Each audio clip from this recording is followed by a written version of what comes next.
Hi everyone and welcome to our Worldwide Voices, and I want to introduce a very special guest, um, Kerry Cassidy, a friend of ours. We meet Kerry usually about once or twice a year. It's always lovely to meet up with Kerry, and thank you so much, Kerry, for joining us today at quite short notice, only a few days' notice. We really appreciate you joining us here today. So I'll just do your bio. So it's honour to welcome Kerry Cassidy, founder of Project Camelot, a platform devoted to exploring hidden truths, human potential, and the awakening of global consciousness. For nearly 2 decades, Kerry has interviewed whistleblowers, researchers, and visionaries from around the world, illuminating what lies beyond conventional narratives and inviting us to see our world through a higher lens. With a background in film, business, and intuitive exploration, her work bridges the realms of truth-seeking and spiritual awakening. Through her broadcasts, conferences, and writings, Kerry inspires us to trust our inner knowing and to remember who we truly are. That's all very close to my heart, actually. So please join me in welcoming Kerry Cassidy. Thank you, Kerry.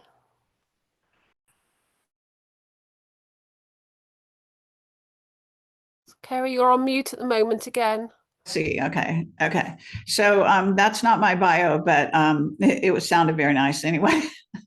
I mean, it's nothing about me. That's just not. I don't think I wrote that, so I don't know who wrote that or where it came from, but it doesn't matter. So yeah, so I basically give myself a little brief introduction for those that might not know. I'm an investigative journalist, documentary filmmaker. I've been doing this for 20 years now. Actually, just had my 20th anniversary, I guess you might call it, around November 5th. And so I specialize in interviewing whistleblowers from above top secret, but I also investigate conspiracies of all kinds, no matter what they are, really, and especially focused on, outer space, the paranormal, secret space programs, and military whistleblowers, and all walks of life, really. And during COVID, for example, I interviewed doctors, alternative doctors primarily, but some more mainstream. And I got my YouTube channel at that time deleted after being on YouTube since the beginning of YouTube, actually, which is close around 17, 18, 19 years, whatever it was. And that was for one sentence that one of my whistleblowers, Dr. Robert Steele, said one sentence in the middle of a video about COVID, and that was the end of it. So then that was in March of 2021. So then I went on, and my head is actually cut off in my view. I hope it's not cut off for the audience. Maybe I don't know what I'm doing here, but anyway, just saying. So just wanted to say that I worked in Hollywood for 20 years, and then I worked at JPL as a contractor, Jet Propulsion Lab, which is part of NASA. Got quite an education while I was working there, and I was there as a contractor for around 2 years, helping them with media, and also went to graduate school during that time, and film and television, and so on and so forth. So that's my bio. Today, I'm going to be talking about 3IAtlas and all the research I've been doing, because I've been very much focused on this. And so just wanted to say that. I'm not sure, are we doing a Q&A, or am I just speaking, or what's happening here? So if you're okay to just speak and share what you know, and then after about 45 minutes, then we can turn into a Q&A. Because I know people will have questions for you, but I, for one, would love to learn all that you know about 3IAtlas, because I've been watching videos and information on this. I've been following it too. It's very interesting. Okay, right. So what I want to do here is actually share my screen. Let's see if this works. Sharing. Could someone turn my sharing on? Because I do have photographs to show.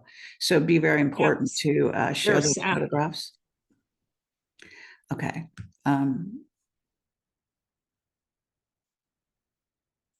Okay, not sure what's going on here.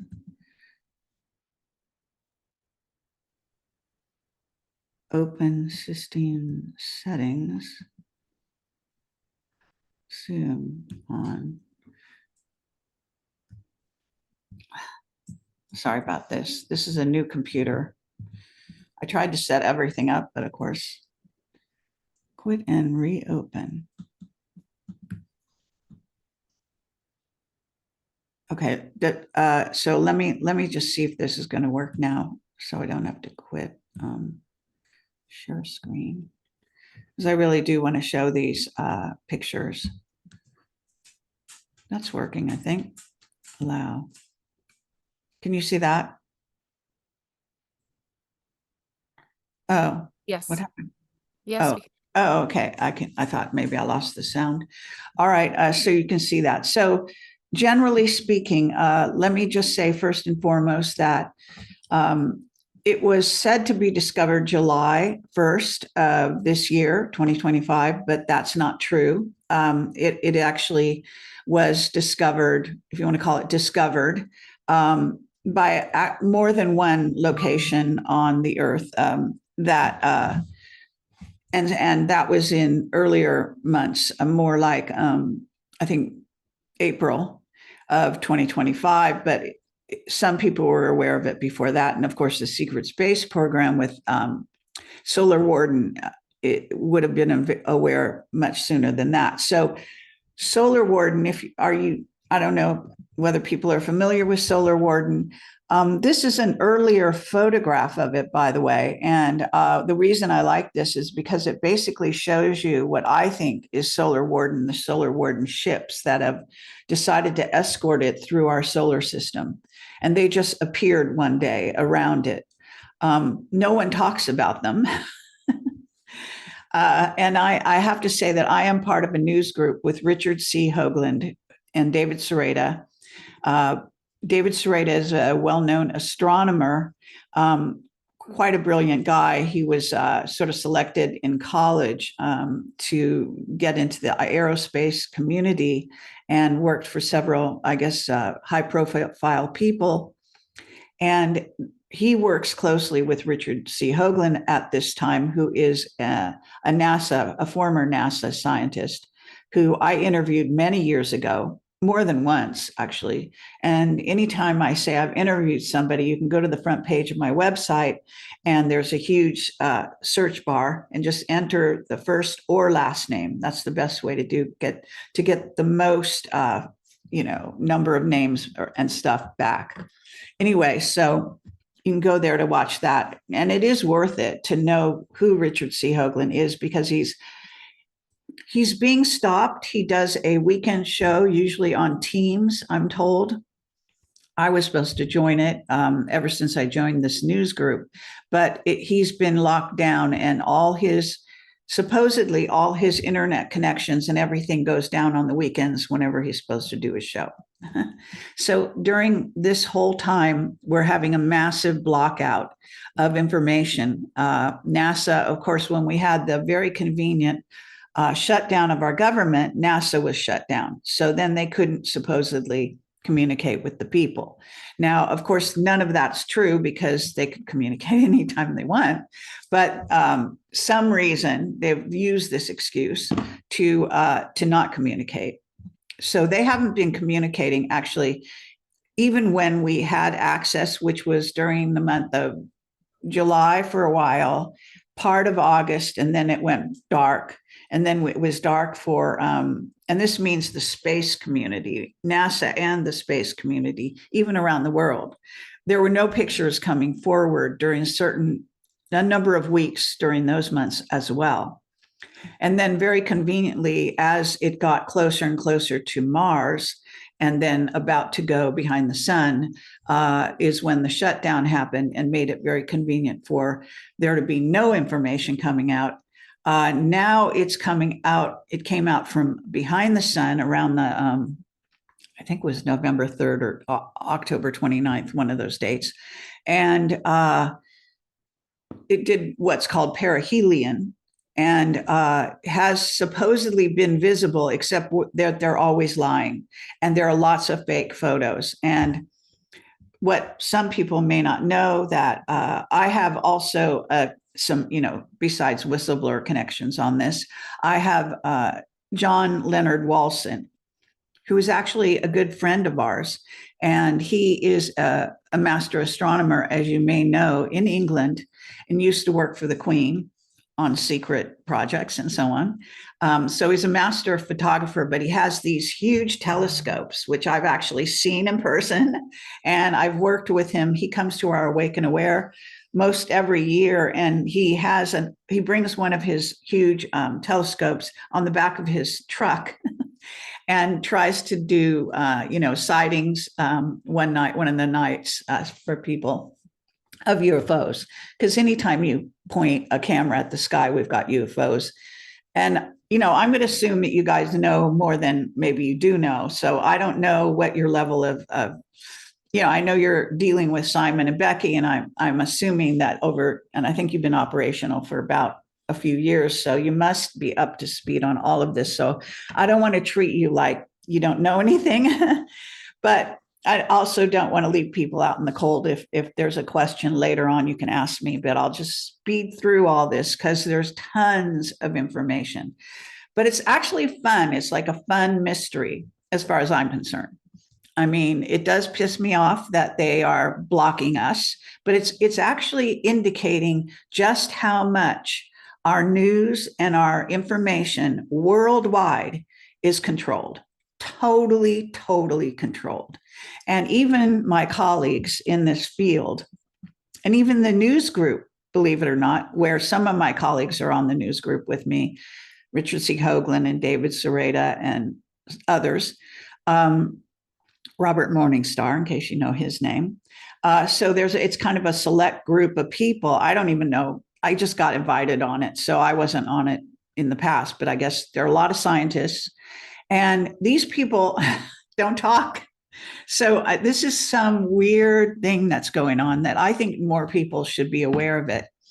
Even when there's news groups, and even when they don't have anything to do with outer space and 3IAtlas, a lot of times people don't talk.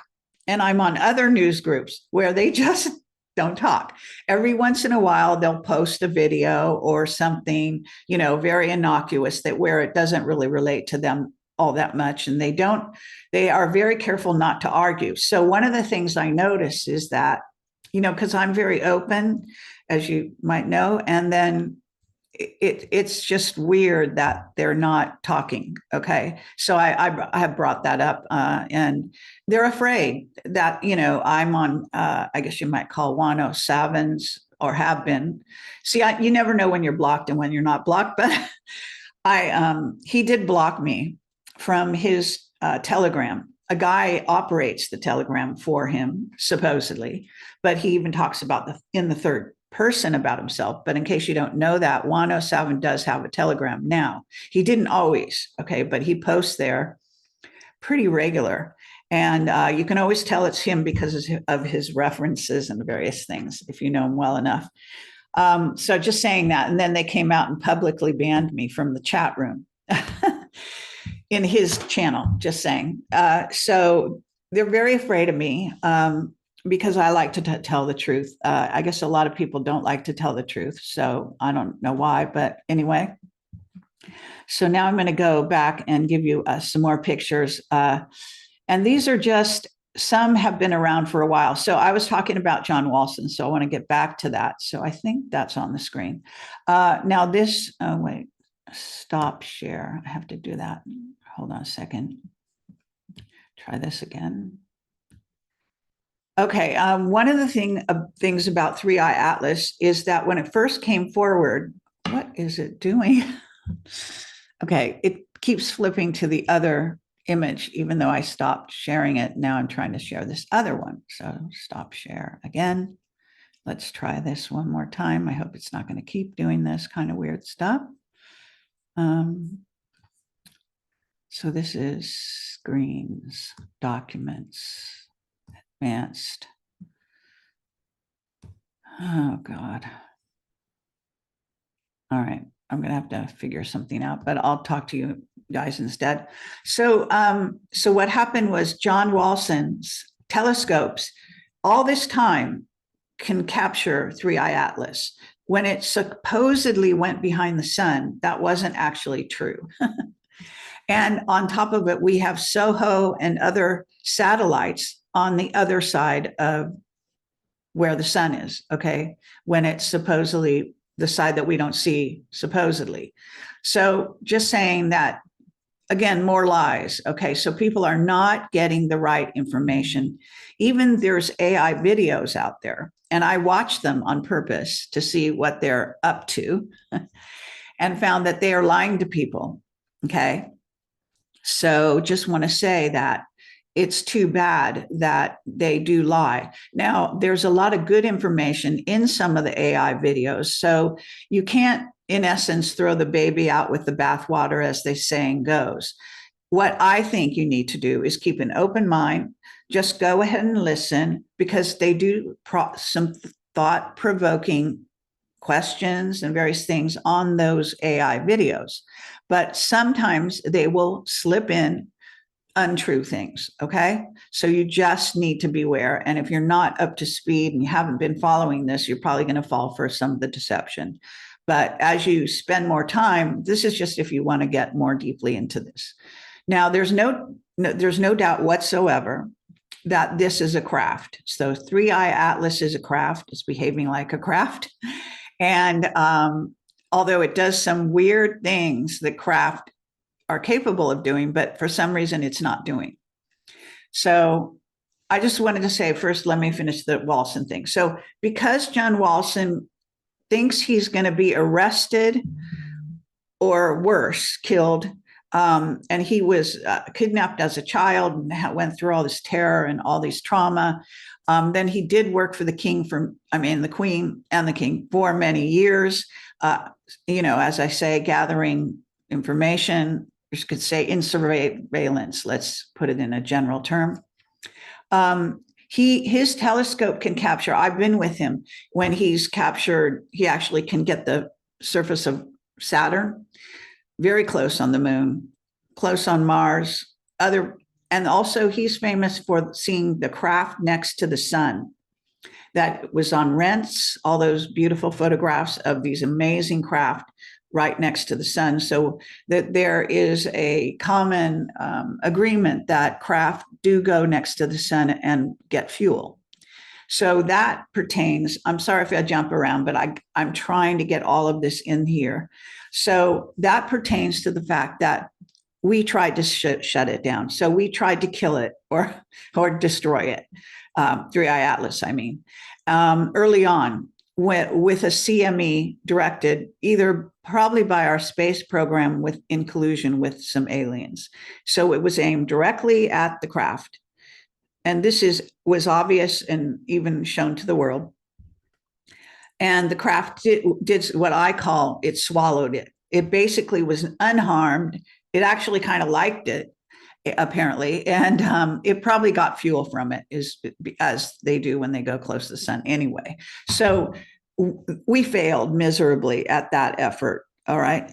And there's reason. I also interviewed an investigator called Keith Hunter, who talks about the earthquakes that you've been seeing and the various things going on with the earth that are also, if you triangulate things mathematically, which he's one of the people who does. Hoagland does that, and David Sereda. There's certain people that are tracking everything with mathematics. And the thing is that there's evidence that it's probably causing some escalation of some earth things that are happening, okay? And that's on the video with him. It's on my website. You can just do a search for Keith Hunter. It's on my Rumble channel. Now, all my videos are available on my Rumble channel, pretty much. Even after I was deleted off of YouTube, I had over 1,000 videos on there. And recently, they supposedly gave that channel back with 9 videos. So you got to understand how the situation works. But luckily, Odyssey.com has my videos, but it's not very good. It's a little slow. A lot of people don't go there. I don't know why exactly.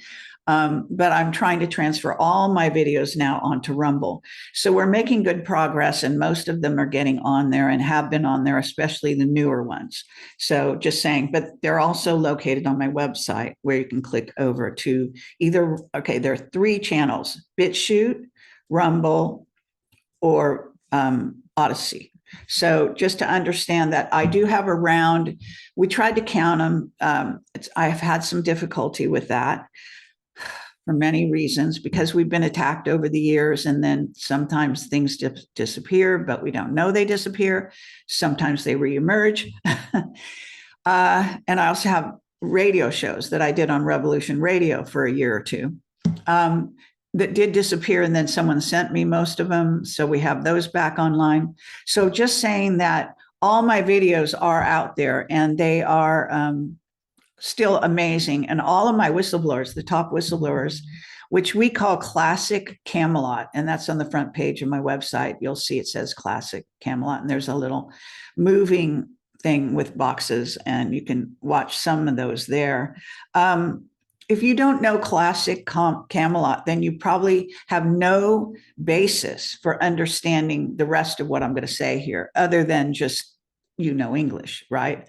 But what I'm trying to say is context is everything. So that's why the 20 years worth of interviews and work is still vitally important now, because it doesn't matter how you look at it. The secret space program is 10,000 years in ahead of us, okay? And that comes from several whistleblowers, not just one. And a lot of my whistleblowers, the reason I'm so sure of my data in a lot of cases is not only my intuition, which I use to determine what's true and what's false, but also whistleblowers who don't know each other over a period of time, in this case, 20 years, are saying the same things, which is uncanny. And when they come forward with a military background, they've been in the secret space program for 40 years of their life.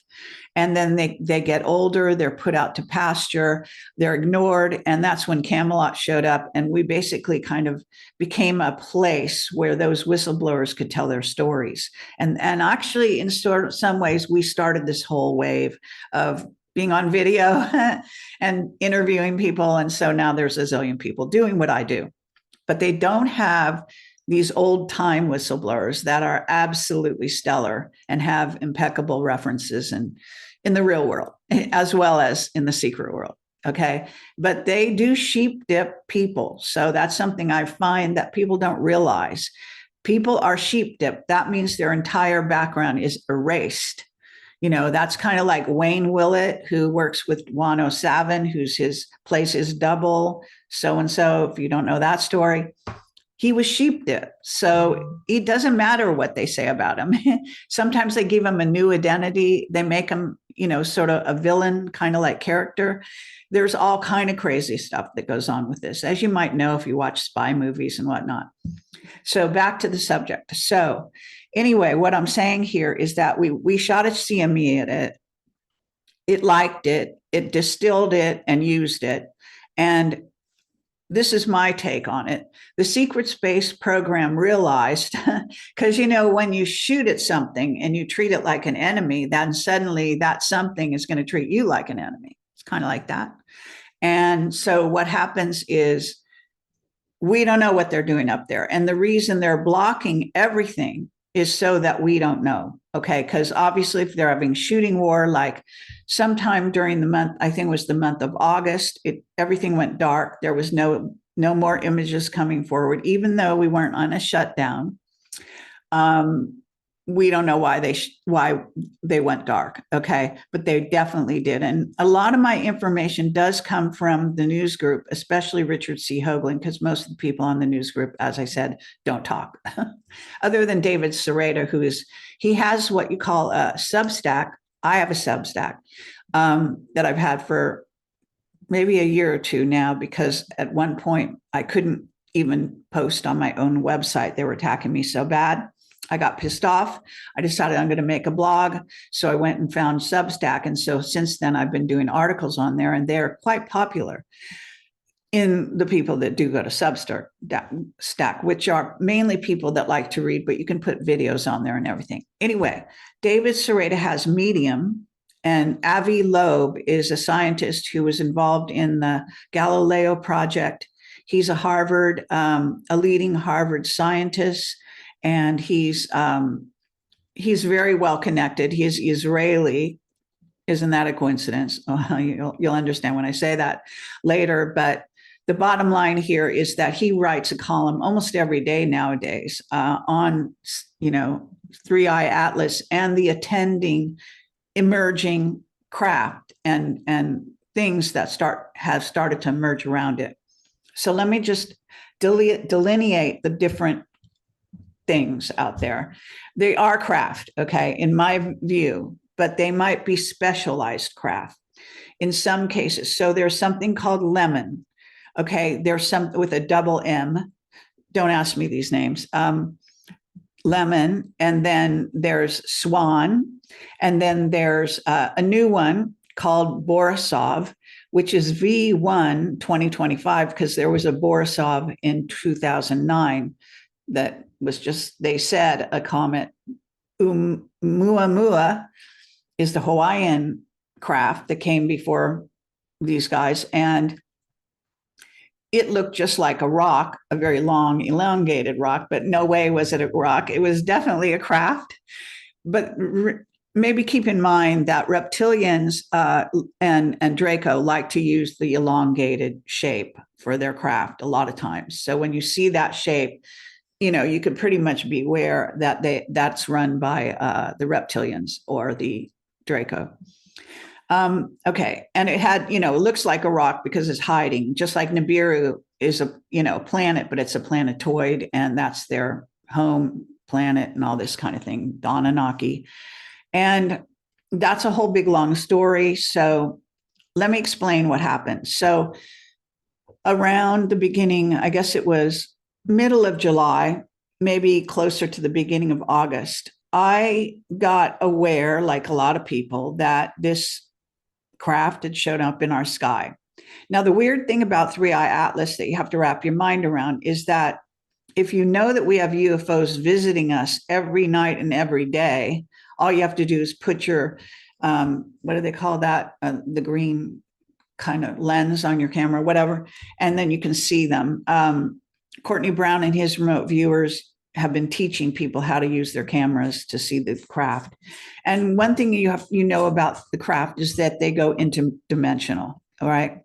Now, let me say something about the dimensions, because it's a lot of annoying stuff out there that people do not know. They think they know or something. But as far as I'm concerned, and obviously, I don't mean that people are going to agree with me, but I've spent all these years and also been educated by whistleblowers who worked with this stuff. And on top of it, I do have this very good intuition. I'm a precog. My dreams do come true. I see them right in front of me like a film strip, and so on and so forth. Which, by the way, Sebastian, I think, also does. Martin, who I did the recent free energy group. I just did a two-parter with them a few days last week, I think it was. So anyway, what I'm saying here is that I became aware of 3IAtlas through an article or something, and immediately I got a download saying that it was Anunnaki. So I started going out there and writing articles and talking about it and questioning whether it was the Wingmakers craft incoming or what. And basically, I am in direct touch with James, who created the Wingmakers. If you don't know wingmakers.com, you can search the web and see the website. He's written several books. It's quite a famous multimedia website. And he worked for the ACIO. So the ACIO, I forget what it stands for. But anyway, ACIO is a secret organization of very intelligent, who have actually enhanced their intelligence, people who are all under control of one man called 15. And anyway, James went on the run from that organization. He wrote that into a story. in the Wingmakers website in a book called The Ancient Arrow Project. The Neruda interviews in particular are part of that, and they tell the saga. So if you're interested, and it is fascinating, let me tell you, but it's about a group of androids that are supposed to be coming in our future to Earth, and that we are going to have a battle with them. And this relates to, for example, the Terminator series, if you remember that. That was harking back to Wingmakers, actually, and to that invasion. And there are other ancient sort of prophecies that have prophesied this in the past. So when 3IAtlas hit the scene, that's where I was focusing. But I got in touch with James, and I had seen that it was Anunnaki. So there was a contradiction there, because the androids are not Anunnaki that are coming. Okay, so that's a different race altogether. The androids are strictly AI. The Anunnaki are actually reptilian, Draco-reptilian, Pleiadian hybrids, humanoid hybrids. If you really want to be specific, that's who they are. They are a rogue group of Pleiadians that went on the run, settled on Nibiru. That was a craft, really, that planetoid craft, and actually got invaded by the Draco reptilians. That's why they became hybrids. Okay, and then they came to Earth to try to rule us. They didn't create us. So some of these things you guys might not agree with. That's all fine. I don't care. All I can do is tell you my point of view, okay, from my studies. And then you can do your own research. So what we're talking about is, I saw this craft. I thought got this hit that it was Anunnaki. I've been on the trail of the Anunnaki for many years in Camelot, many, many years, tracking them, paying attention when anyone mentioned the name so-and-so. And just so you don't get confused, Zechariah used Anunnaki, which I think it was the name in the Sumerian tablets, which is from heaven to earth came, which doesn't define the species. But when we talk about the species Anunnaki, we are actually talking about the beings that Zechariah Sitchin and the Sumerian tablets talk about, who were these Draco-reptilian hybrids from the Pleiades. Okay, so I know this might be maybe a bit much to handle. If you get overwhelmed or whatever, we can, I'll do questions. Anyway, it's important that you understand this, because then, just as serendipity would have it, I had already interviewed David Sereda, knew him, met him in Sedona, seen him at conferences, so-and-so. And somehow we reconnected, because I think I might have written to him, said, David, do you have anything on 3IAtlas? And basically he certainly did. So he is an incredible mathematician. And this is not just my point of view, this is the general consensus. And his information is pretty impeccable. And he does get downloads. He is like me. He's connected his chakras, and he does super meditations and all that kind of thing.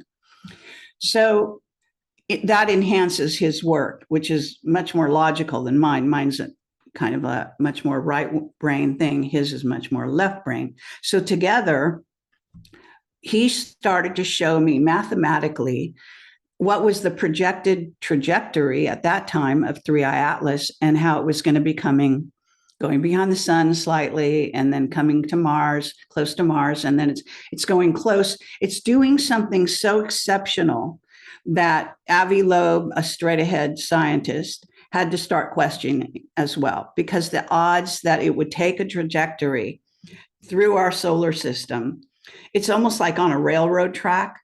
They have mathematically figured out exactly where it's going. Now, with the UFO, normally, doesn't matter the size. They can blink in and out of dimensions, and, in and out of our perception, like in half a second. They do not go in a straight line, okay? As you may know, if you've seen them, which I have zillions. So, and I was abducted when I was around 12. So, that whole scenario.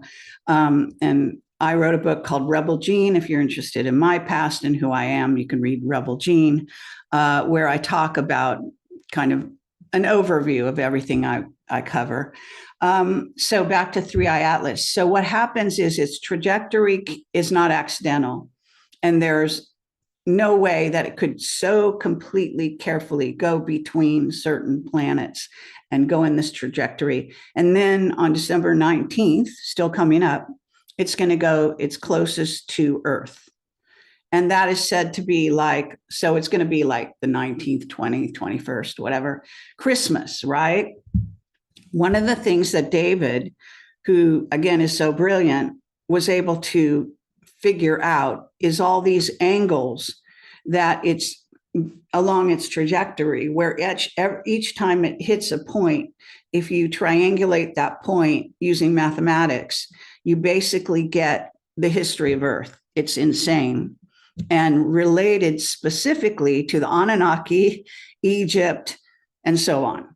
And this is uncanny. So when the first, you can see I have like 4 videos with him talking about this stuff. And Jimmy Blanchett, who is a radio expert, and he does come in some of the videos. He's also tracking 3IAtlas in his own way and trying to communicate with it using radio waves, but that's another matter. So what happens is that David tracked while I was on the thing, and then he would go, okay, the next point is this place that's going to be on this date, and that date is triangulated to on Earth what happened when Jesus was born, when, what do they call that?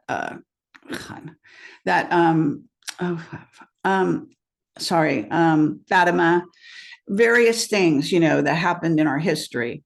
Like he covers all of it. It's all in the video. And so, but the main trajectory that he ended up seeing it going to was that it came from Nibiru, but it's a hyperdimensional Nibiru, and then Nibiru is a hyperdimensional planet. So this is the thing. Now I have pictures to go along with this, but I don't know if this thing is going to work properly for me to show you. So what the best thing I think will be is that I'll give you all the pictures, and then you can, whoever does this maybe could edit them in or just attach them so you can look at them, just so people watching this can see the pictures. But I'll try to show some of them, but I don't want to take the time here to hunt around, even though that it should work, it's not seeming to work very well. Anyway, the point being is that he has a whole chart showing you all the 9, I think it's 9 planets that we have conventionally. We have way more than that, actually, but the Secret Space Program knows that. So some of the planets have like a double, and that's a hyperdimensional double. And Richard C. Hoagland, this NASA, straight ahead, really, NASA scientist who he works with, agrees with his assessments, which is pretty amazing. And Richard C. Hoagland, in case you don't know, is famous for popularizing and his investigations of the face on Mars. So that you might know that name from many years ago. And back then I used to interview him, we're talking 10 or 15 years ago. So anyway, the point is that this trajectory, which I wish I could really show you, I'm going to just go here quickly and see. No. All right. And I've got so many pictures of 3IAtlas and all of this. And maybe I should have put it in, I guess next time I'll do it. I'll make a presentation, but here's one. Let's see if I can get this to show up. Because I know there's maybe some of you that don't know about the trajectory. Okay, now I've lost my place. Okay, here's this. Oh, God. I'm sorry, because I have this relatively new computer and things are not the way they're supposed to be. So I can't, it's not operating right. I can't, get this to show up the way it was supposed to. I have this. Okay, no, it's not going to work. Okay. So what happens is you might have seen the trajectory, it shows all the planets and the little places of the planets, and then it shows sort of a line curving across. That's the trajectory of 3IAtlas, where it entered our solar system and where it's going to leave, supposedly. But I caution people because, just because it's predictable so far does not mean you can assume it's predictable in the future.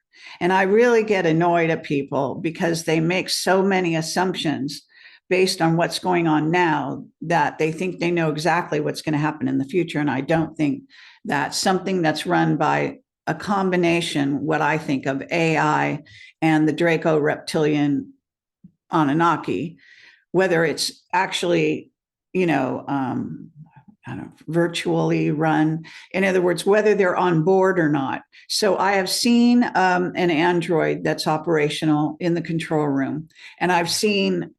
So I can bilocate and also whatever, I don't know how to explain it, but I can see into other dimensions sometimes, but it's like a film strip. It's very quick.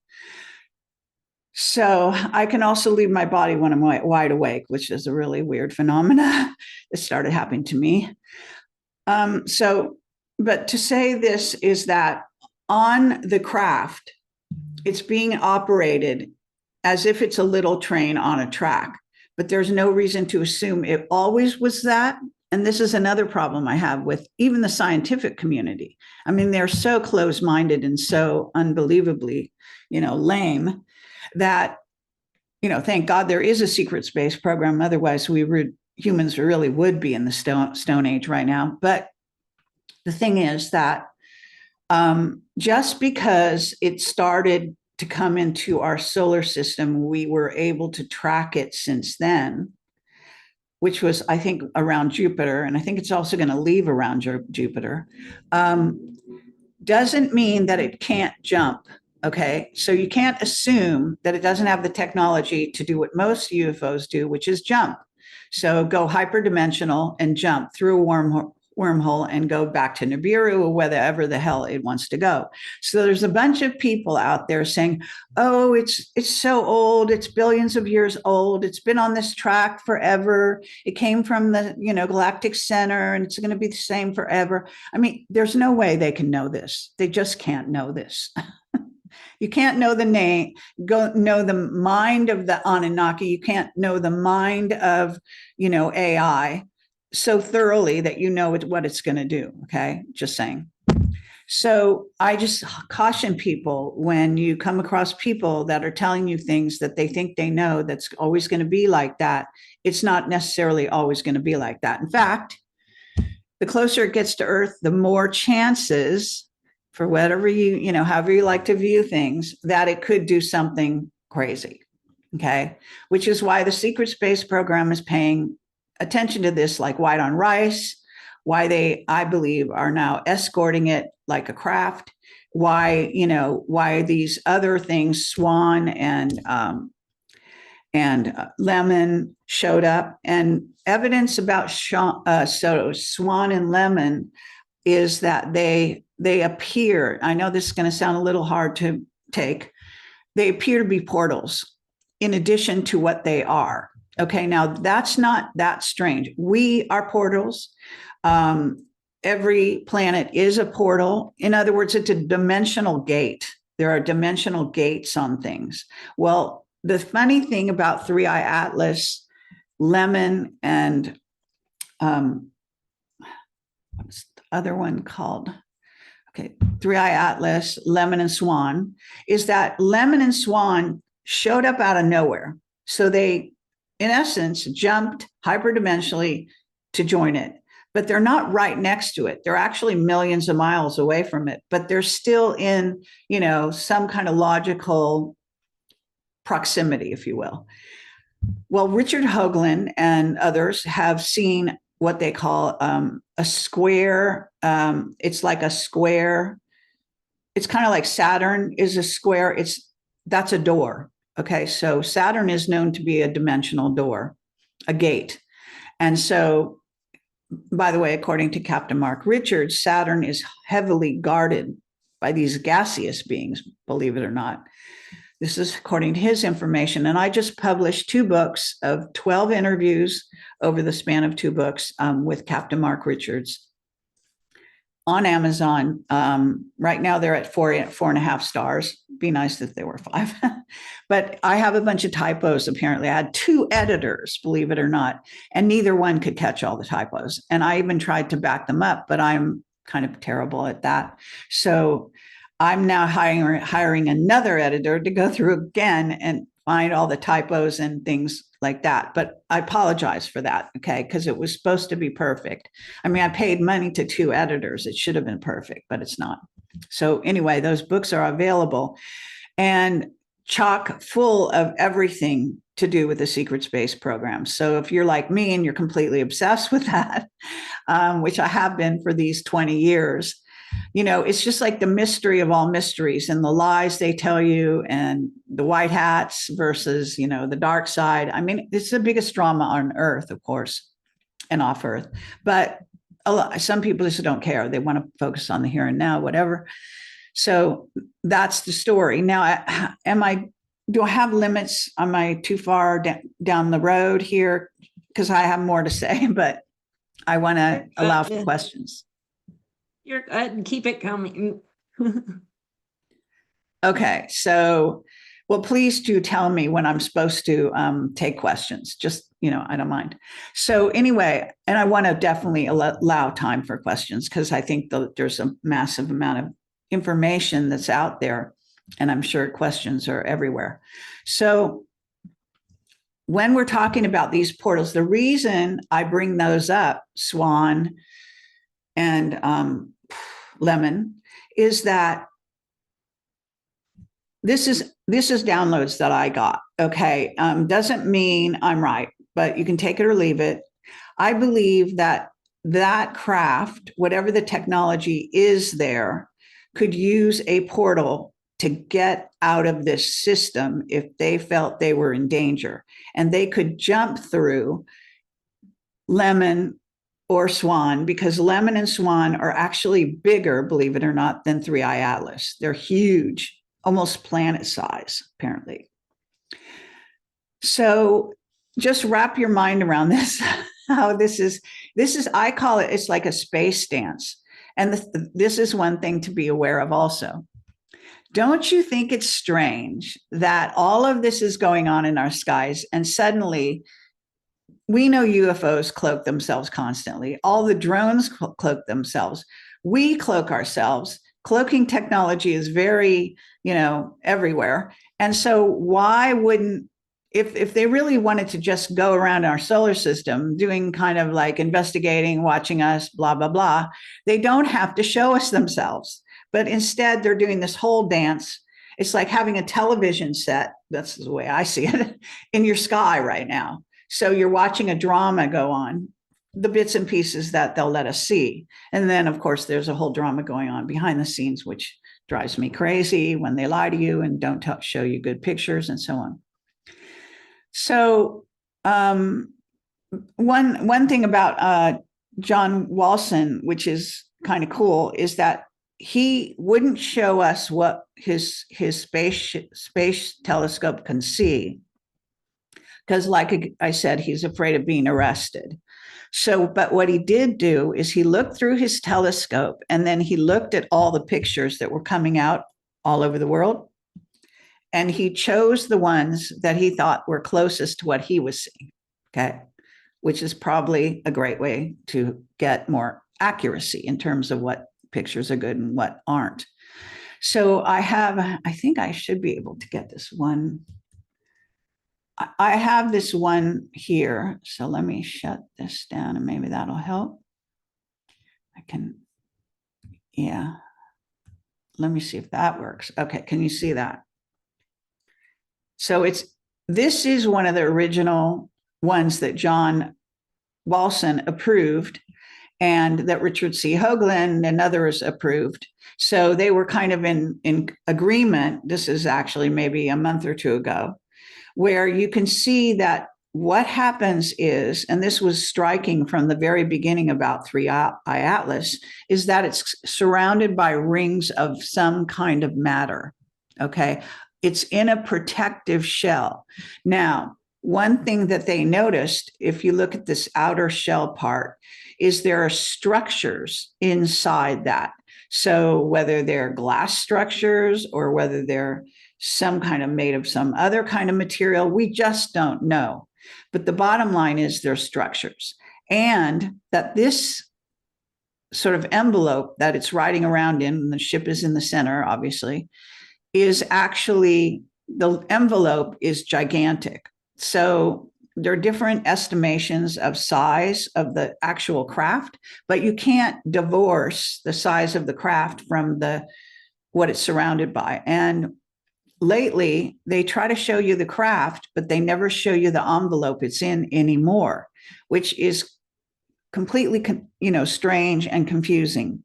But the bottom line here is that it was photographed very carefully in numerous photographs showing these rings of matter around it that were probably, you could estimate, to be protective. Now, I said to people that, even on the list, that this could be a Dyson sphere.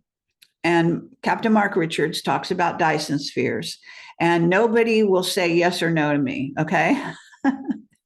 Either they're afraid of me or who knows what the fuck. But the bottom line, so this is my conjecture, because based on Captain Mark Richards' testimony about what goes on in our solar system and outside our solar system, is that what you get, he even said, is a brown dwarf traveling along with a small group of planets that is encased in what is called a Dyson sphere. And that sphere is protective. And in theory, us and our solar system might be in a Dyson sphere as well, just to put that, in your mind. So this is what we're talking about. We're talking about very strange happenings here. And now the most recent information out there about 3IAtlas is that it spouted these 7 jets of what? They don't say water. I don't think they've said exactly what material that is. So it's some form of dense air, some gaseous something, whatever it is, but they can be triangulated, and they're all very carefully positioned around this planetoid or planet, whatever, but which is actually not a planet, but a craft. So if you understand how bizarre that is, it's kind of insane for people to go around going, oh, it's a comet. And everyone knows it's not a comet at this point. One of the things that came out of it as it got close to the sun, supposedly, was a tail that went the wrong way, but it had nickel. So they were able to tell that it was mainly made up of nickel, which is an element, a metal, but that it doesn't, normally that's not what a comet has. Usually it has that sort of ice thing that they say. And to be honest, as far as I'm concerned, I think a lot of the sort of scientific history around comets is probably made up of lies. So the scientific community boasts itself as being experts on comets, when in reality, they don't know what they're talking about. I'm sorry. And I think there was a scientist called McKinney, if I got his last name right, who actually attacked their comet theories. And he was quite brilliant. He wrote a book.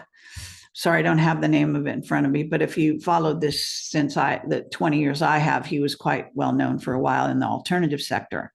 So just saying, take a look at that and understand why, if it was hit by a CME directly, by the way, it didn't burn it up or dissolve it or whatever you want to call it.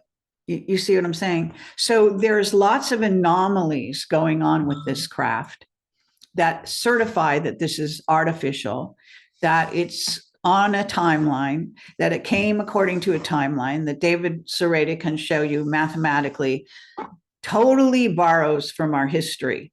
Okay, like incredibly. And it also, if you listen to the interviews I did with David, those first 4 in the early days, it's signaling through the chosen incidents that are chosen by the mathematical configurations that it has the mentality of the Anunnaki, which is, a lot of people maybe haven't followed this, but Anu, who is the so-called king, god, whatever, 2 sons, Enki and Enlil. Some people disagree on Enlil was the good guy, Enki was the good guy. Enki was a master geneticist. We know that much. He is actually the one who went down to Africa, who created, they put both of them put in a frequency fence in our brains at this time. And I am really bad with numbers, so I'm not even going to try to tell you what year that was, but it goes back, way longer than most people think the solar system, our Earth exists and all that stuff.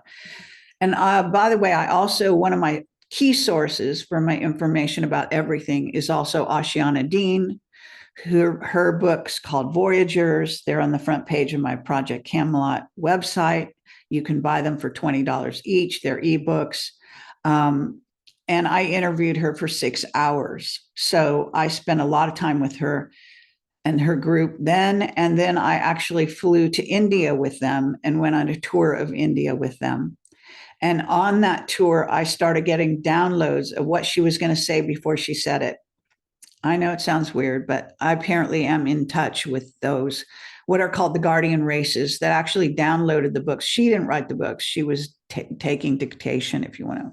But she had to be a vessel that was high frequency enough to get this very sophisticated information. And if you read the books, lots of people have trouble even deciphering them. They're so complex. But I've read them several times. From the first time I stumbled on her website, which is back when I was working at Jet Propulsion Lab on my lunch hours and free time, of which I had a lot of eventually, then I knew, it's one of those things. I see something, I hear something, I meet someone, and I get a download, and it just tells me stuff about it. So I knew immediately that her information, I know this is going to sound maybe wild. Some people won't think it's wild, but I just knew her information was right. And then I read her books and interviewed her and went on travel with her. And, even during, we were creating some actual vortexes, you could say, so there's what's called wormholes, vortexes, and stargates. A stargate is a man-made construction around either the entrance to a wormhole or just a vortex. So, which is a doorway, which is a gate into other dimensions. Now, we are multidimensional. So having a hyperdimensional solar system, which David is his theory, is correct, but it's limited in my estimation, because everything is multidimensional. Everything has more than one, like you could say your double, your avatar, whatever, is in multidimensionals dimensions simultaneously with being in this one. Okay. So you're not just here. You're not your body, all that stuff. And I'm assuming most of you guys know this. So, okay. Getting back to 3IAtlas again, because this is the focus. Now, understanding what they're doing. So they are making sure they are seen. They're making sure that the humans, the sweet little humans, will track their trajectory, will get, the link ups to Jesus's birth and all these religious holidays and so on and so forth, which I'm not very religious. Well, I'm not religious at all. I'm spiritual, but don't get me started on that. In the Catholic Church, run by the reptilians and so on. So I'll definitely go on a tangent on that if you want me to, but I'm sure that maybe this is not the focus for today. So what I'm saying here is that understanding how wily, in a certain sense, this thing is put together, that it comes in right at the time, perfect timing, when we're just about to have some kind of disclosure that's better than what we have had, supposedly. And that the dark side in particular. So I have a theory about, we have Anunnaki, okay, Bob Dean, one of my highest and best whistleblowers, who's passed on sadly, but I've done dozens of interviews with him. He says I made him a rock star. He was a really amazing whistleblower. And they probably killed his daughter as a result.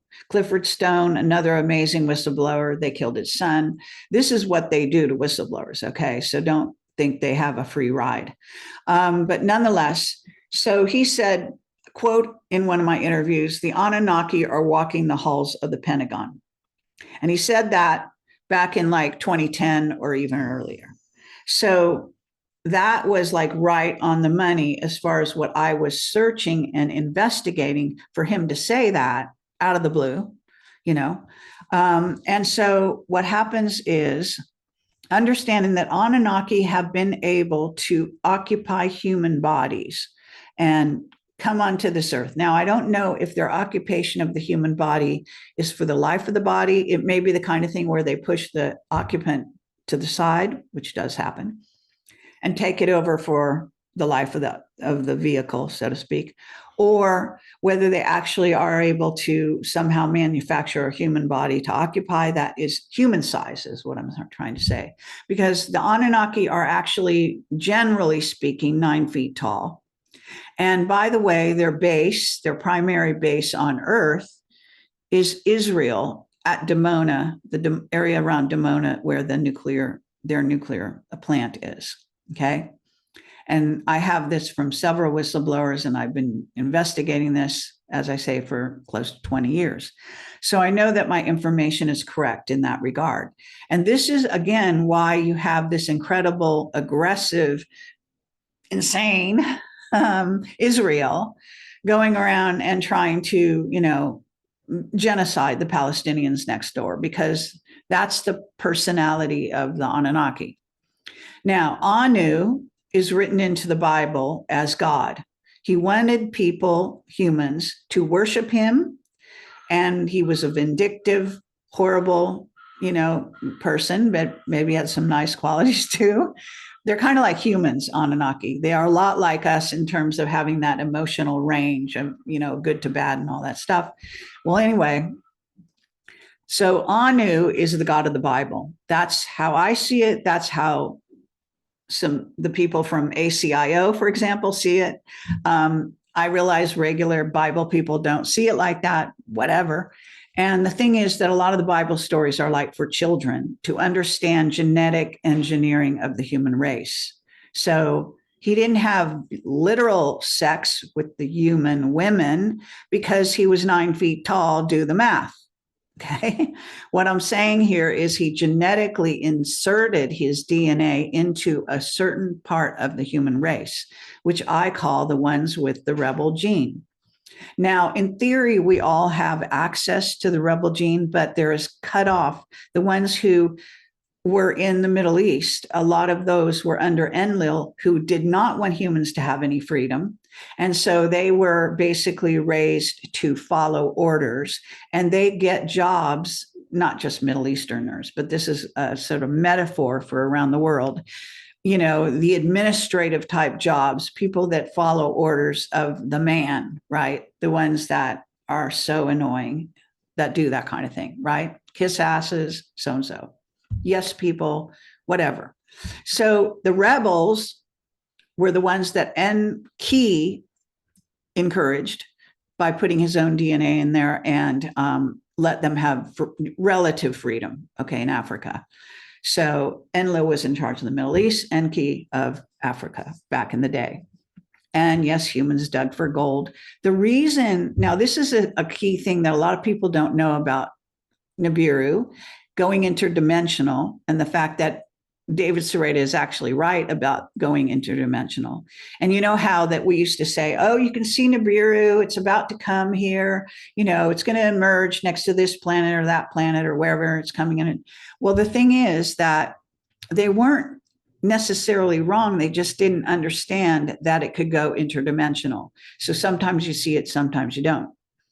And gold is known in space travel, and this is general knowledge really in, real scientists who come from secret space program or close to it, understand that gold is used in space travel, and it has properties, real gold, that allows you to go interdimensional. So the gold dust that they had humans dig for, in theory, was taken off planet to go into their atmosphere and to help Nibiru to stay interdimensional, because otherwise Nibiru would drop into 3D and always be visible. And obviously that put them in a vulnerable position. So they don't want to do that. So that's what happened there. This is what I do a lot of times is I connect the dots. I get so much information, and pretty soon one thing, reveals the other thing, reveals the next thing in ways that are not conventional. I understand that. And a lot of my colleagues would probably disagree with me on so many things, but that's their problem. So now I want to make sure that I'm really giving you a picture now. So what we have out there on our little TV, and again, understanding that, this solar system is gigantic, obviously. We think it's gigantic, but beyond it is even more gigantic, and so on and so forth, right? And there are billions of Earth-like planets, by the way, according to scientists, even mainstream scientists will tell you that, where there are humanoid races. So we're not the only image of God out there and all this kind of nonsense, all right? So this self-centered, egotistical view of reality that was sold to humans that maybe didn't know any better back in the days of especially, Egypt and the priest caste. And I lead tours of Egypt, which are a lot of fun. My partner, Maria Wheatley, in that endeavor, she is a wonderful, she's a Druid, comes from a Druid line, and she also, her father was the dowser for the queen, and so she is an expert on Stonehenge and various stone circles around the world, and she and I lead this tour. She comes from a completely different direction than I do, but putting us together with also the conventional guide. We always have a guide. You have to, it's a law. A conventional guide who we push around a lot and get away with murder, because I know the owner of the company and he used to be my guide on trips to Egypt years ago. So we maintained this very interesting connection, and therefore we get a lot of access to Egypt that other companies and humans don't get. Okay, so back to 3IAtlas. So this is so interesting that when David Sereda did his triangulation of these jets, these 7 jets, 7, perfect number, right? He found that all these configurations lead to the Great Pyramids on the Giza Plateau, that they're in the exact same correlation. So, go figure. If you don't think it's Anunnaki, I'm sorry for you. And let me just say this, okay? There's rumors, and we talked about this in the FESIG, the free energy thing I just did. And I'm posted part 1 and part 2 on my Rumble channel just last night. So you can also go there to watch it now. But I was on there with Jean-Charles Moyen, who's also quite brilliant. And I guess he's, intuitive, remote viewer, or whatever you want to call him, sort of an unconventional French guy. And Sebastian Martin, who I've interviewed, I was one of the first to ever interview back in something like 2007 or whenever it was. And he is a psychic intuitive who, for some reason, the CIA got interested in and sort of brought him on board periodically to decipher certain things on his, give him feedback on a psychic level. I don't think he's necessarily employed by them. I think he pitch hits for them on occasion. He's supposed to come back on my show and talk more about 3IAtlas, because the show we did with the Free Energy Group, basically, we had already talked ahead of time, but we found that a lot of our conclusions on 3IAtlas, I didn't know about his, he didn't know about mine in theory, but they correlated. So for what it's worth, all right, just saying. Now, I know there's a whole group of people out there who want to believe that this 3IAtlas is going to help them ascend, and going to, maybe there's 2 sides of this story that goes. One side thinks that star seeds, we're all star seeds just FYI. Star seeds are going to be rescued from Earth and taken somewhere. Okay, well, that's a real diabolical Z scenario or V scenario that, reptilians are going to do that with you. Yeah, right. Or the other side of that is they're going to steal their souls. So they're only coming to Earth to steal the souls of the star seeds, who are supposedly born between X number of years and other number of years. Got to remember that time is a complete illusion. And when you're born on Earth is not who you are. It's just part of who you are. Okay. So just saying, let's try to have a more open mind towards the world and humans. It will help, I think, in the long run, if people stop latching on to these egotistical fairy stories that make them feel good. Okay. Because it's not what's happening if you follow the evidence at any rate.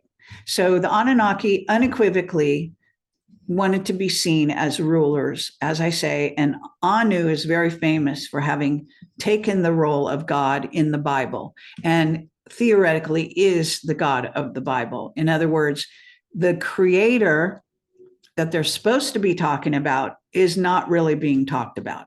And the whole Bible was rewritten by the Council of Nicaea, and those are a bunch of white men who do what a bunch of white men normally do, which is, oppress others and steer everything in a direction they want it to go, as far as I'm concerned.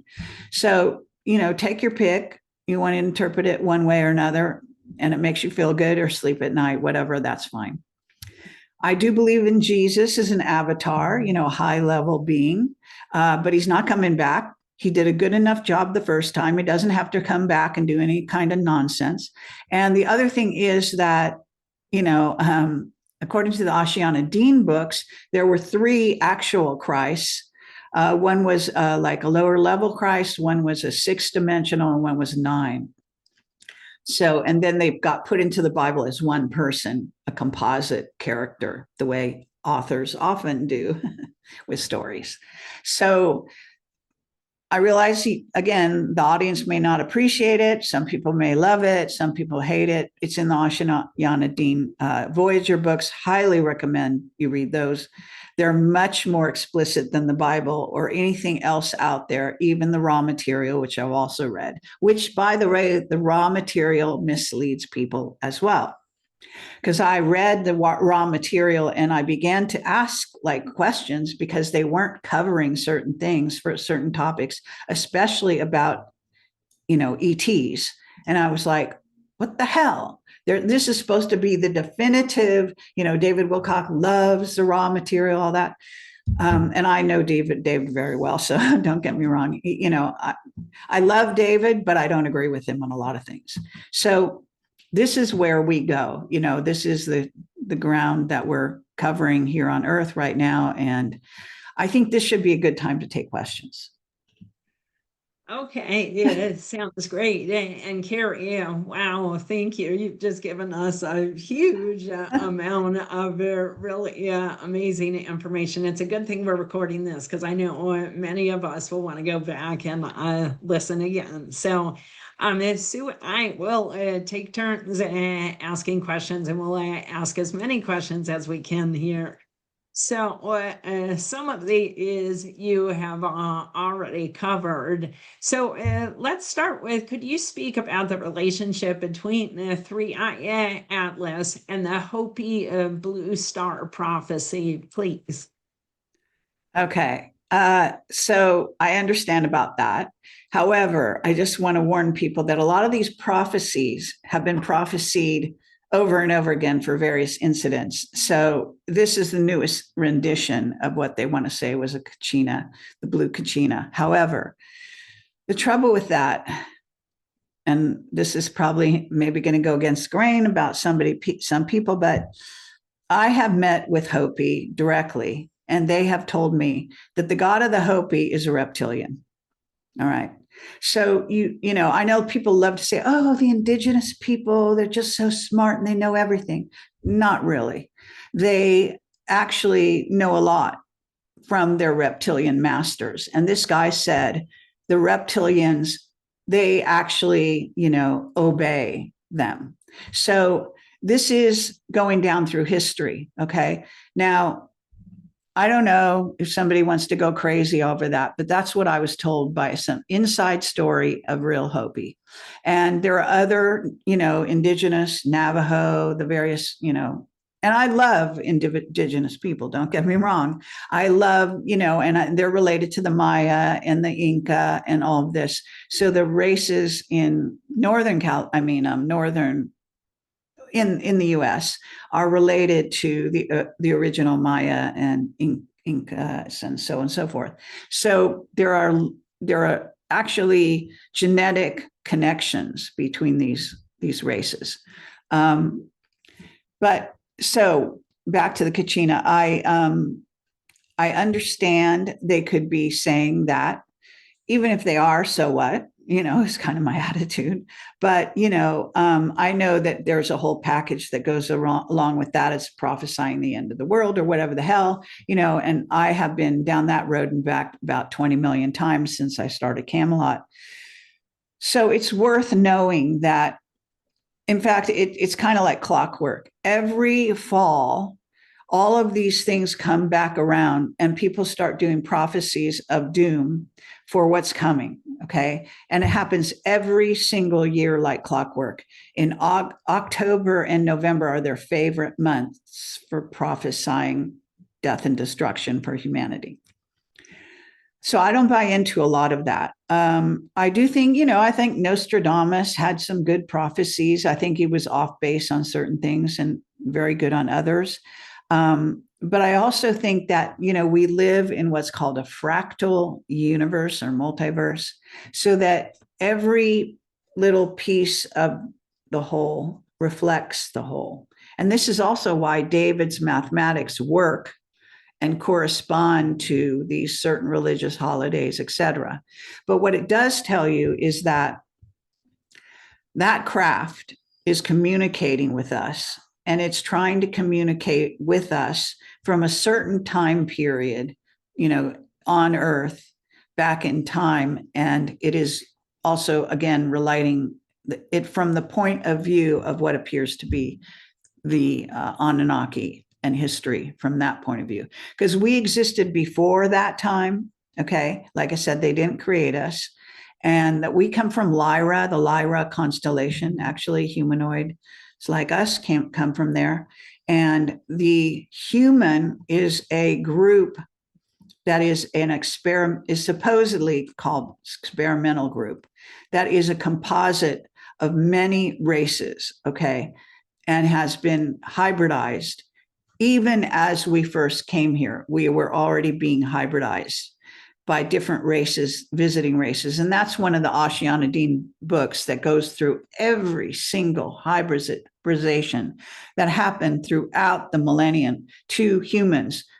That's since we got to Earth, not just saying from other times, because Lyra was also invaded and various things like that. So one thing that you could say about all of the hybridization is that Source, the creator, whatever, wants to create a multidimensional being that contains everything from every other race. Like they want to make this, it's in the Wingmakers material. Like they're saying this version of humanity is going to merge with 7 different races, so that the next version of humanity will have all those genetics of those 7 races. Okay. That's something in the Wingmaker material for what it's worth. And I know I kind of jumped around a little bit, but hope that helps with that question. That was fascinating. And I have to say, you've given us a whole bibliography of places to go researching, and I really, really appreciate that. So I'm sorry, I'm not reading one of the questions from the thing. I'm asking you one. From the mathematics from David, which I love that that's giving you an insight, plus your own dreams and your own remote viewing and stuff, do you have an official or unofficial, like a prediction or a view of what you expect to unfold as we move closer to December 19th and beyond? Like, I do, but it's not so focused on December 19th so Okay. far.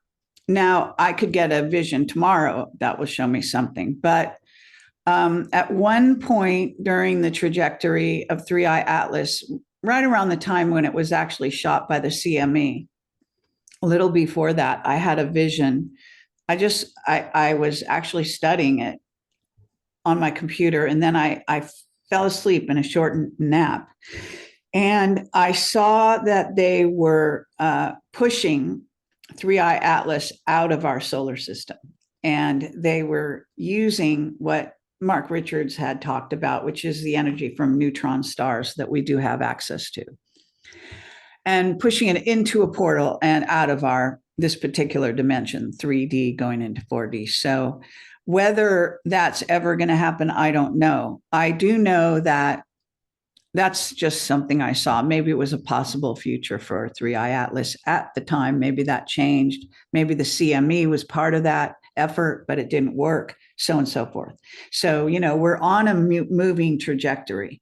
And that's something that even remote viewers have to deal with, which is, and I've studied remote viewing, even with Ed Dames all those years ago, where I did some accurate remote viewing of Mars and these little mechanical creatures that I saw on Mars, which I had no idea about, and so on. So I have done these things, but I don't isolate myself I don't consider myself a remote viewer in the, strict sense of the word, because my psychic abilities, have come over time, and they dictate where I go and what I see, really much more than, saying, oh, I'm going to remote view this and I'm going to draw this I don't draw pictures and all that kind of stuff.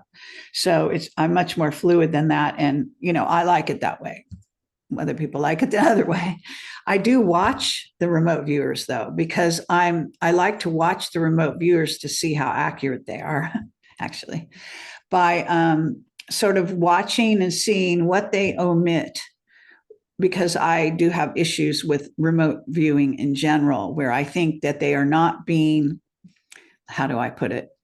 First of all, they're close to the ones, like Courtney's remote viewers, and in particular, ones that used to be Courtney's remote viewers, like Dick Algeier and the rest, who are in Future Forecasting Group, Daz Smith. I've actually interviewed these people over the years.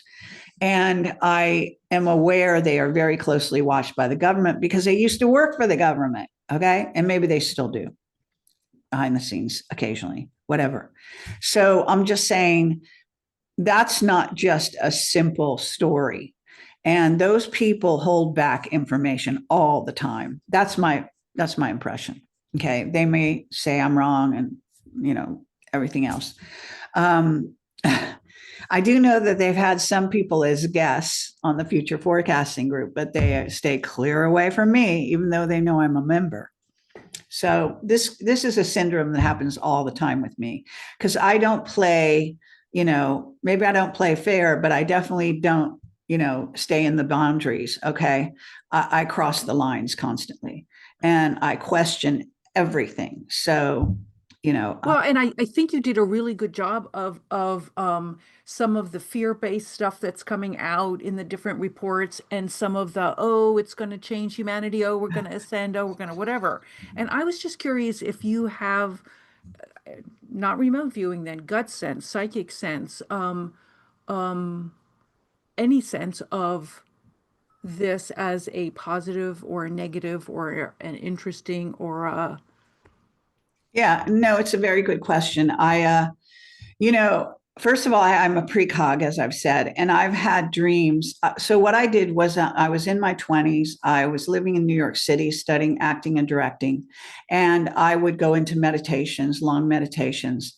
And I eventually connected all my chakras purposefully, reached a samadhi, and I have had multiple samadhi experiences since then. As far as I'm concerned, enlightenment is a journey, not a destination. So once you go towards it, you keep expanding and learning more.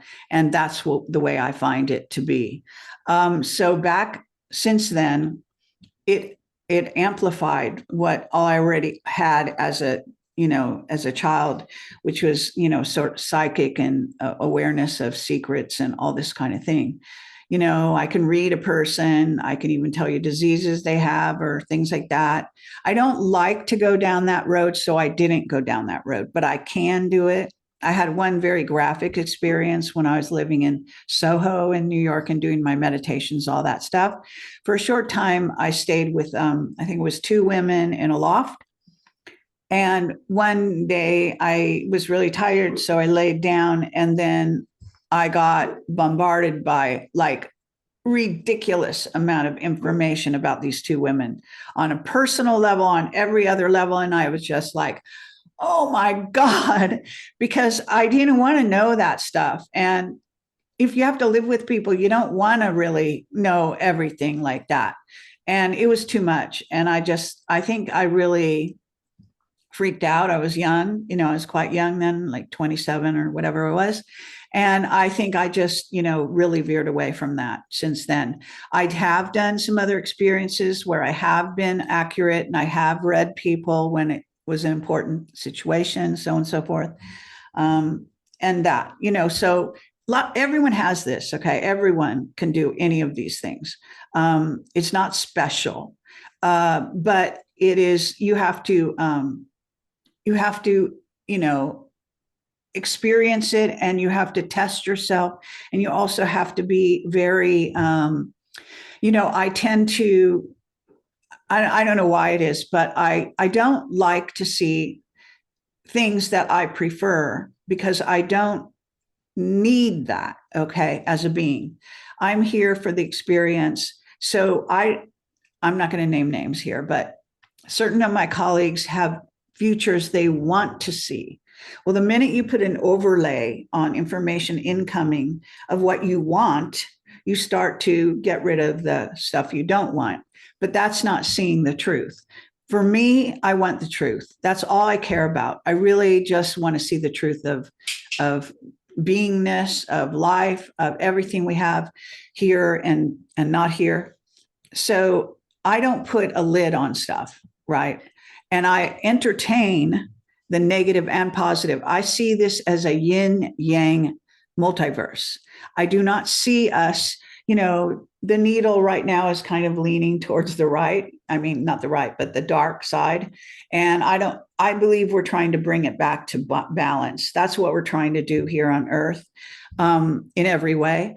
And I don't see that we're going to eliminate all the darkness and we're going to live in light and fairyland again and all that stuff, and eat bonbons in heaven and all that nonsense. So that's where I'm coming from. So I don't shirk away from the negative. I actually find the negative to be very challenging and very energizing. Okay. I don't like it. Okay. I don't also like things that happen to me that are negative. Like yesterday, I had a horrendous day of attacks, but I embrace the good and the bad. I studied Nietzsche when I was in college, and other philosophers. I really wanted to understand everything.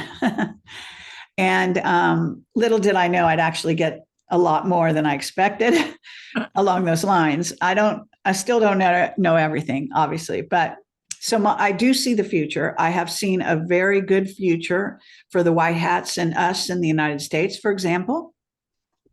I believe that future is still going to happen, although it seems like the timeline's being messed with right now. So I don't know if it's, on or off necessarily, but I do have, predictive stuff. One time I tell this story, it's kind of boring, but I was living in Hollywood. I was very young. Had just moved to Hollywood to study acting and directing there after New York. And I went into a meditation, and I basically said, okay, so two things happened. So I saw that my car was towed. And I woke up in the morning and I said, oh no, my car, that's not going to be happening. It's going to be fine. I'll go out in the street and my car will be there. So I went on the street, and lo and behold, it was fucking towed. So, so I've had that kind of stuff happen to me. I also, back then, same period of time, I went into deep meditation on the weekend, I think, or whatever. And so, I'm sitting literally Indian style on my bed. And all of a sudden I tapped into the interdimensional space, and I saw a shakar, the winged dragon, which is the Draco Anunnaki flying by me. Now, I didn't believe in them back then. I actually thought the movies like V, the early version, were not true, and they were just using reptilians as a metaphor. That's what I thought. But I found out I was wrong, and that they really are real, and that being had consciousness. It wanted me to see it, and I saw it, and it was going to hurt me, but it flew right by me, and unequivocally, from then on, I knew this fucking shit was real. So, in answer to your question about prophecies and what do I see and all that. So I am not a doomer and gloomer, even though I talk about the negative. I think we need to expose the negative. I think that's the best thing to do. And so I don't like to have to talk about, love and light. I think love and light gets all the notice it needs. I mean, actually, when things are fine, things are fine. What's there to talk about? But when you have dreadful things going on, like the oppression of most of humanity on earth, the blindness, the lack of enlightenment in essence, I think that it's our job to reverse that. And do you feel like 3IAtlas will affect humanity's ability to have enlightenment or a higher spiritual experience or whatever? Since that's what a lot of people are saying. Absolutely not. However, let me put that in context. Everything that happens to humanity is on the road to enlightenment. So it's no different in that respect. And I know there's some people out there that are also saying, oh, you're going to see in 3IAtlas what's in you. So you're reflected. If you're a high level frequency being, you're going to see lovely things. And if you're a low level, you're going to see bad things. Fuck that bullshit. Okay.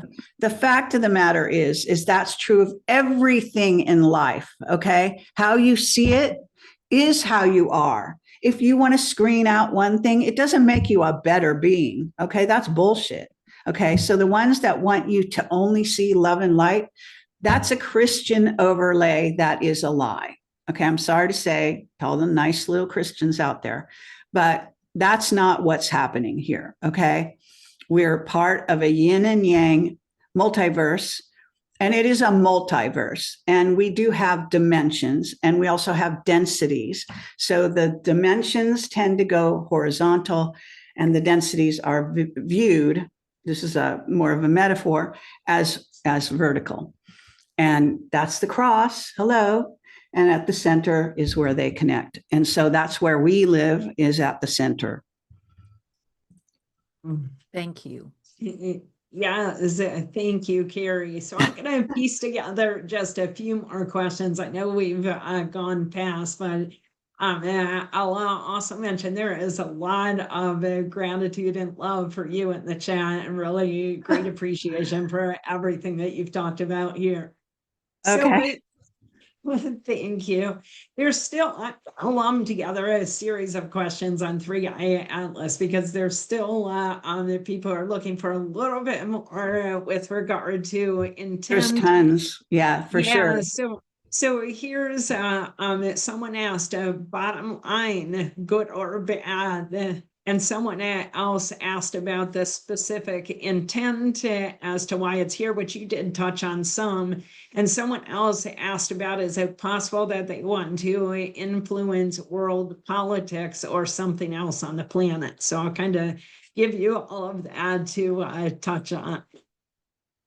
Okay, so this is interesting, in the sense of the Anunnaki, as far as I'm concerned, because it's no accident that we also have this big focus right now on Israel and what's going on in Israel, where there'll be peace or not in the Middle East, and so on and so forth. So it seems that the Anunnaki, okay, let me explain this. Everyone, according to the genetics of the guardians talking about humanity, since the Anunnaki came here, we all have some Anunnaki genes in our makeup. But the Israelis have a larger amount, which is why they're favored by the Anunnaki, who, again, are not balanced, enlightened beings, but are, basically vindictive and very much like lower level, emotions and so on. And let me say this about the Anunnaki also. There are probably some more enlightened Anunnaki running around now, and in the universe, multiverse, right? They're not all as diabolical as Anu, and I mean, Marduk was a nightmare. Okay, so Marduk was the child of Enki, and he turned out to be the negative side, and he was one who ruled over Mars. And there's reason to believe that actually the ship that Sebastian said he saw these whole rows of soldiers that were reptilian, Draco-reptilian soldiers that were in stasis. Now, Andy Lloyd years ago wrote a book called, I think it was called The Dark Star. And I interviewed him dozens of times. I read his books. He had a fictional version of those books that talked about Marduk and the return of Marduk, and on a ship. And he lives very close to GCHQ, and he got super paranoid. So he stopped that series. I think you can still get 2 of the books, but he was supposed to write 3. I forget, what the trip. I have been in touch with him, but he's so locked down at this point, he won't even talk. So I guess he got threatened or something. But the bottom line is that he was right on as far as I was concerned about the return of Marduk. Now, and there are some other things where Marduk already might have come back and stasis and so on and so forth. And there are also giants in stasis here buried around the earth that Hugh Newman and his colleagues have investigated, written books about. The Smithsonian hides them. There's just so many stories to do with all of this. So, and those are not Anunnaki, those are giants, but that's another, species that was walking the earth for a time and all that. Okay, so back to the situation. What I see is that this is some kind of test. Okay, so so James of the Wingmakers, I got back in touch with him like about 6 months ago. I tried to get the Wingmakers movie off the ground. Once again, I owned the rights years and years ago when I was working in Hollywood. I didn't get it off the ground then, although I shopped it to some of the major people like Spielberg, who already knew about it, and Kathleen Kennedy, who worked for him. I got it to James Cameron. I got it to Ridley Scott. And they all rejected it because I wasn't part of the old boys network and I didn't have a bunch of actors already attached and all the blah, blah that goes on in Hollywood. But it's a fabulous story that needs to be made into a movie. And I'd like to make the movie to this day. But instead, while I was off doing Camelot for the last 20 years after I met James and had the rights to do for 1 year, apparently, according to them, I thought I had the rights in perpetuity, and that's a whole nother matter. So I contacted him about 3IAtlas, as I said, and I said, this could be, I kept nagging him and saying, this could be, a precursor or something to do with the coming android invasion. What do you think? And basically, he finally said, it's not it, but it is some, step. Like he's very careful. So, this is the trouble I deal with in life and in, everyday investigations. The people I try to talk to don't like to give me a straight answer because they're under security oaths, right? So I have to interpret their answers. It's kind of like Deep Throat, in the Watergate saga that apparently was also a lie, but nonetheless, Deep Throat, who gives you a question to answer a question or whatever it is. So, but it was enough for me to say, okay, 3IAtlas is not the android. And actually, when I remote viewed it, like I said, I got that it was Anunnaki. So it's a step. This is what's happening, okay? I didn't design it, obviously, but I am reading it, okay, the way you would read a book. And I see this is a chapter. This is one of the first chapters that is getting all eyes on Earth to look towards disclosure, not Project Bluebeam, blah, blah, blah. That's another thing, which is actually a real plan that Randy Kramer outed and that I put out there, which hasn't happened yet, by the way, and could still happen, but it may not be this. It may be another version of what's coming. But the bottom line is that, yes, 3IAtlas is on a trajectory. It was put there. In fact, I believe it's very possible it was called here by the Anunnaki on Earth because they want a distraction to what's happening in the war between the white hats and the dark side, and the fact that it's getting closer and closer to D-Day in a sense, and also the change in the financial system, which has everything to do with everything that's happening, because that'll change everything on Earth, as you can appreciate. And then the free energy thing, and I made recently, was in New York City and Long Island, and we made me and my sometimes partner, Neil, made a video about Tesla. We went to the Tesla site where Wardenclyffe was operational, and he built it there. It's a giant, I think it's 187 feet tower. Maybe I have that wrong. Anyway, I'm terrible with numbers, but you get the idea. And they took it down and so forth since he died. But the thing is that that's a fascinating video where I was giving a speech. So I intercutted my speech from that conference, which was called the New York Awakening Conference, and our trip to the site of what was supposed to be what I thought was, through a vision I had, the Tesla Museum. But the Tesla Museum I saw in my vision doesn't exist yet. What exists is a derelict site with broken down buildings that are crumbling, cement that's all broken, some trees in a forest, barbed wire all around it, a statue of Tesla. I mean, it's just a hodgepodge of stuff.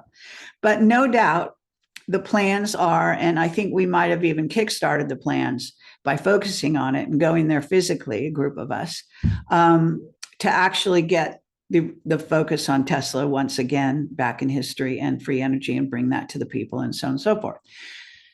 So how did I get here? Well, I'm just talking about how these are steps.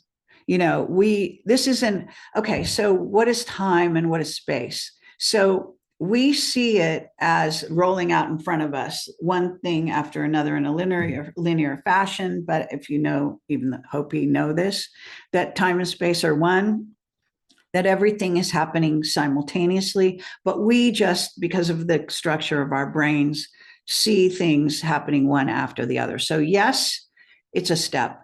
It's not the step. It's not the only step. In fact, whether it actually does anything beyond what it's already done, I have not known. I don't know what the hell it's going to do, but it may do nothing. Okay.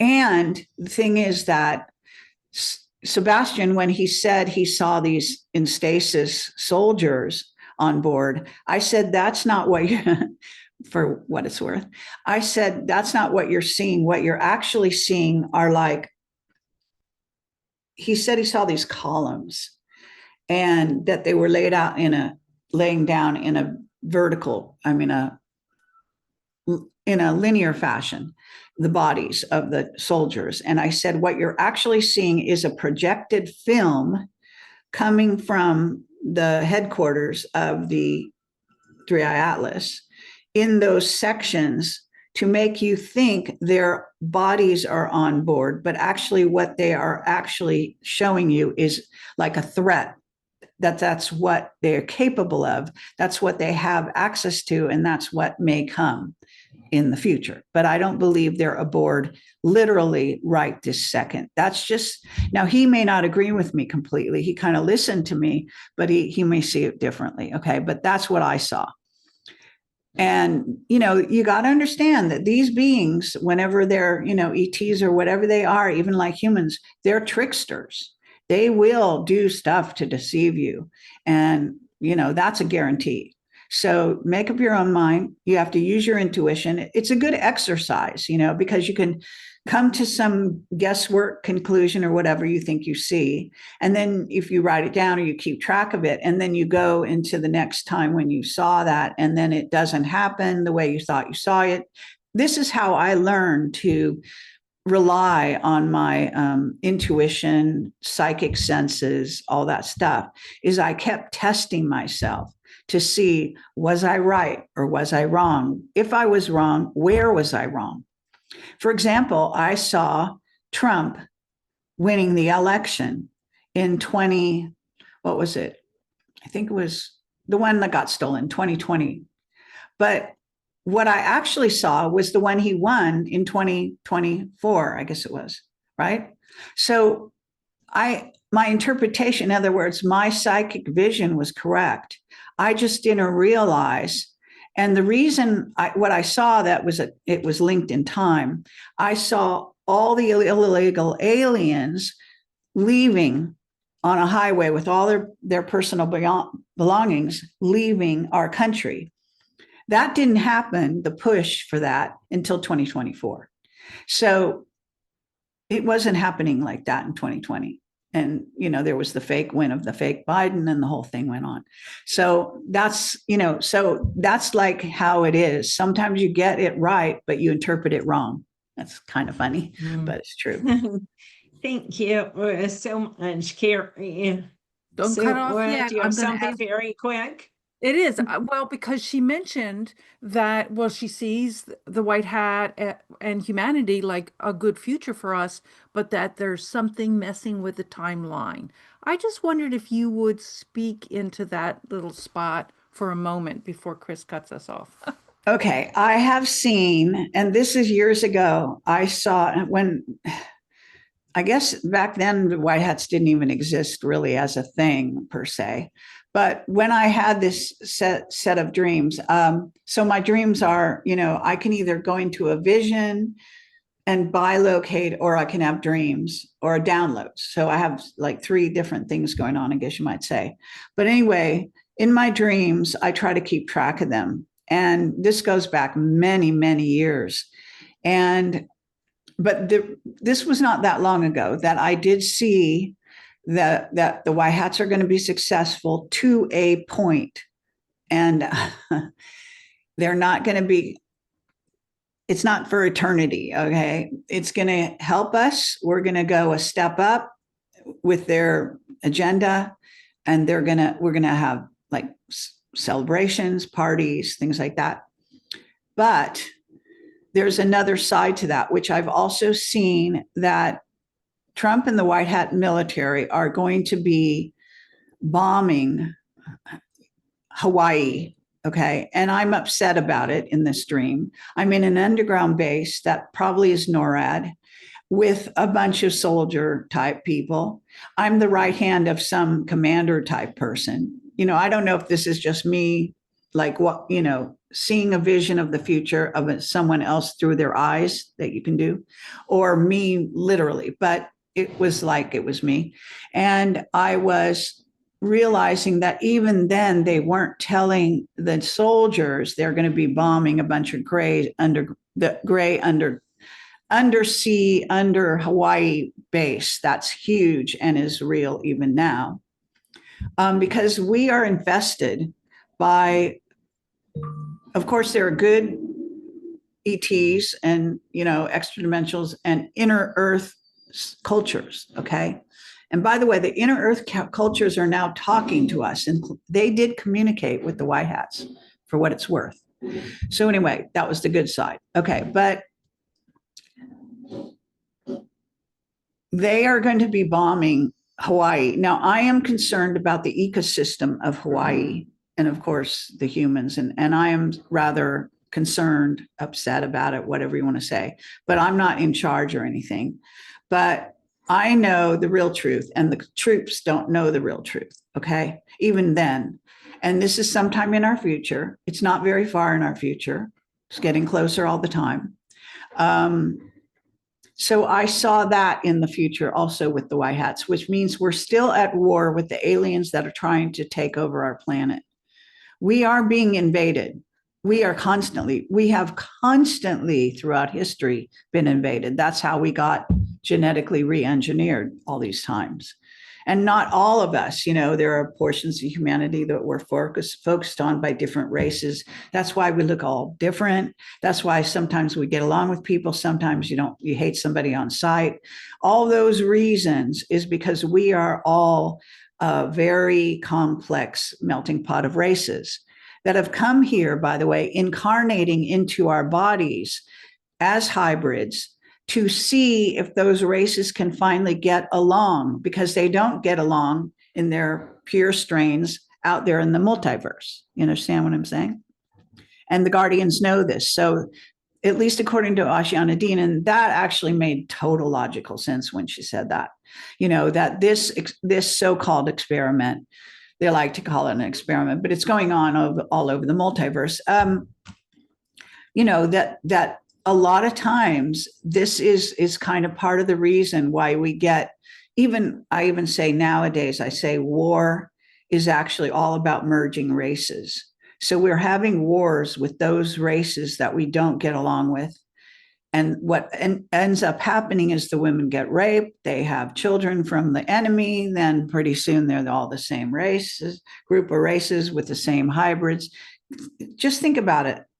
If you just go like how that's gone on in history, and we're merging with different species all the time in different forms and fashions, and also just ideologically, if you will, right?